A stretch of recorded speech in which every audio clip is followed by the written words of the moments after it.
Yes, sir. Yes, sir. Let's get to it. Let's get to it. Hanging with Beat Drop Podcast, episode 136. What's the deal? Hopefully, y'all doing Gucci. I hope everybody had a great. Hold on, let me turn up the volume on my headphones right quick. I need to hear myself amplified and sounding significant, magnificent. Now I sound good. I sound sensational. How y'all doing, man? We on episode 136. I hope you guys had a beautiful, you know, 4th of July holidays. You guys been having a magnificent, cruel summer. You know what I'm saying? I hope you guys been having a great summer. I hope you guys got the ACs fixed. I hope the AC in the cars are magnificent. And I just hope you guys are doing great, man. It's summertime. Hopefully you guys as kids, if you guys are parents, are not driving you crazy. Because little man, let's move on. In the last episode we talked about how all of us are gonna have some type of problem, you know what I mean, and how some problems for us could be bigger than for other people in the end of the day. So I hope you guys enjoy that episode. If you guys haven't listened to it, go listen to it. Go support your boy, you feel me? And today what I want to get into is do you. All right, you're gonna be like, what does that mean? I'm gonna tell you what that means. I mean, just do you. All right. So before we get into the episode, last week I talked about reading the book by Stephen Pressfield, which I have back there, about turning pro. But I just recently finished reading The Mountain Is You. Now this book is freaking incredible. My therapist actually recommended this book. She was like, check it out. And I was always hesitating to order it. I don't know why. I think because Amazon has said it wasn't going to be a 1-day shipping. And I was like, well, it's going to take more than 1 day. No, sir. But I ordered it and I finished it. I couldn't put this book down. It was freaking amazing, because it's so much stuff that's so liberating. It's just amazing that I'm gonna actually reread it again. I'm gonna, like, I have it here on top of my PC because I'm gonna read it again. And The War of Art. So The War of Art, this is the book that I highly recommend if you're a creative person, which I think all you guys are a creative person in your own way. The War of Art. Read this book. This is the first book that I recommend you read. Whether you're having, what they say, writer's block, or, creative blocks. My plan is to actually buy more of his books because he has it's like a series of these books. Turning Pros, I believe, is after this one. Read this book, man. The War of Art is amazing. I actually let my sister borrow it and she never read it. So I was going to buy it again, but then I was like, nah, you know what? Give it back. So my mom actually went to go see her over the weekend. I was like, hey, ask her if she has this book. They said that she was going all over the place looking for this book. So I was like, no, there's no way I'm gonna let this book be unread. And I'm actually rereading it again, which I'm actually, look right here, look, see, proof. Why don't you have bookmarks? Because I got posted it. Anyways, read those two books, man. If there's books that I recommend, is these two. I'm gonna have these available right away. I even have Turning Pro, which I have just there chilling because of how much I love these books. And as me, that's someone that does the podcast, that DJs, and the all these things that I do. I had to find ways to, stay sharp and, expand that creativity and be disciplined because, in this book, it even talks about if you're waiting for inspiration, which another book, Rick Rubin's book, what's Rick Rubin's book? Damn, I just had it. The Creative Act. Damn, how can I forget that? Anyways, those books, it just simplifies things where you just kind of detach and you're like, all right, like, let's get to it. You know what I mean? So I recommend you buy those two books, man. All right, so let's get into what I mean by do you. All right, for people that know me, I've always been a person who's I'm a clown, you know what I mean? I like to mess around a lot. I joke a lot. I'm a person that, you know I'm a little bit, I could be a little bit random because I just kind of like to do what I do, and sometimes it's gotten me in trouble. Nah, but I'm just like that, man.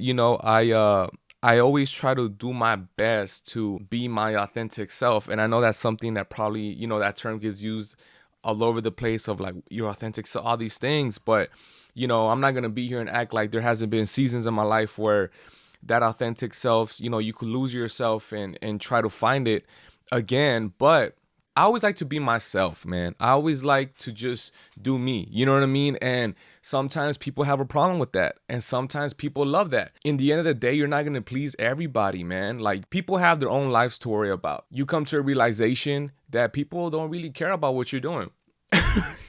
I know that sounds like what, but it's the truth, because they got their own lives to worry about and you have your own life to worry about. An amazing quote is, care about people's approval and you will always be their prisoner. If we're always worried about what people are going to say about the decisions we make, man, we're always going to be waiting for people's approval. And I think you come to a place where you just go, hey man, I'm gonna do me. I'm gonna do whatever I want and I'm gonna enjoy it, whether that means my creative fields. And we don't know how much time we have in this world. One thing that even for myself that I've worked on is detachment from external validation, whether that's on social media, whether that's from people around you. The more I depend on that validation, the more you're gonna forget to do that for yourself or why you're even doing the things that you're doing. It starts getting a little messy. So I've talked about how people are always gonna judge you, and that's true. No matter what you do, even if you think you did the most noble cause, people are gonna judge you. So it comes to a place where you go, okay, if I'm always waiting for people to praise me, then when they also judge me, it's gonna hit me hard as well. I come to a place where I go, you know what? I'm gonna do this for myself and enjoy my journey and not let outside forces determine my decision making. We gotta tap into like that inner child that we have, you feel me? Because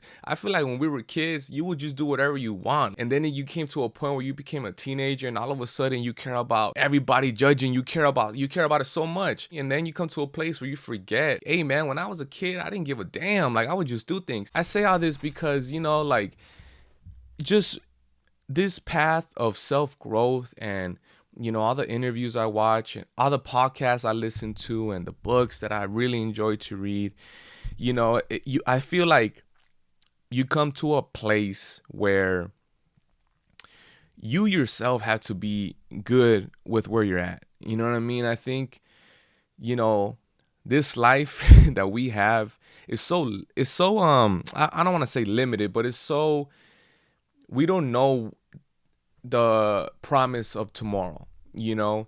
And, you know, I could only speak for me, right? I'm gonna speak for myself. Like, there comes times where you forget that, you know what I mean? You start worrying about things that, you know, it holds no meaning in the long term. You could get caught up in so much of the world, whether that means, should I be posting more? Should I be doing this? Should I be, you know, more you just start worrying about stuff. And there comes a place where you have to detach yourself and be like, hey, why am I doing this? You know what I mean? Like, why am I consuming so much and worried about this? And I think that's the part of loving yourself. You know what I mean? I don't think loving yourself has to necessarily always mean like, oh, you know, massages and meditation. I think it's a culmination of all of that as well, but it's also a culmination of checking in with yourself, knowing why you're doing this, knowing why you're doing that, knowing what triggers you. Why does this get you angry? Why does this bother you? Why am I always expecting?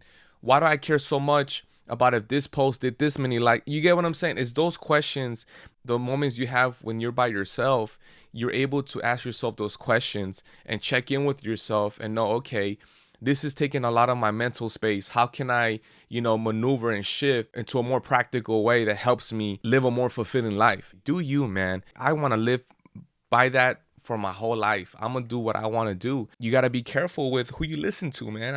I know I sound like repetitive, but it's the truth. Like, people are gonna say stuff about anything that you do, anything, no matter what you do. People are gonna have a problem with it. I just gotta think you gotta have empathy for people, man. You know what I'm saying? Because, you know, everybody's going through their own seasons, and sometimes I've been a time where like I could catch myself in a very negative place, and I'm like, hey man, like, come on, man, get out of that. Like, this isn't who you are and who you want to be. This isn't a vote into the person that you want to become. Like, that's not cool. And you gotta forgive yourself and be like, all right, cool. Like, we're learning, and that's the beauty of life. It's such an ongoing journey, man. Like, I didn't have these thoughts 10 years ago. You feel me? I wasn't thinking like, oh, okay, self-growth. You know, I wasn't thinking none of that. You know, you got to check in all these different places, just finding yourself and figuring out the reasons why you do certain things. Love y'all, man. Appreciate you guys. Hanging with Beat Drop Podcast. Appreciate y'all. Y'all stay beautiful. Y'all stay amazing. Appreciate the love and support. Love yourself. Praise your mind and praise the Lord. Y'all take it easy, man. Peace.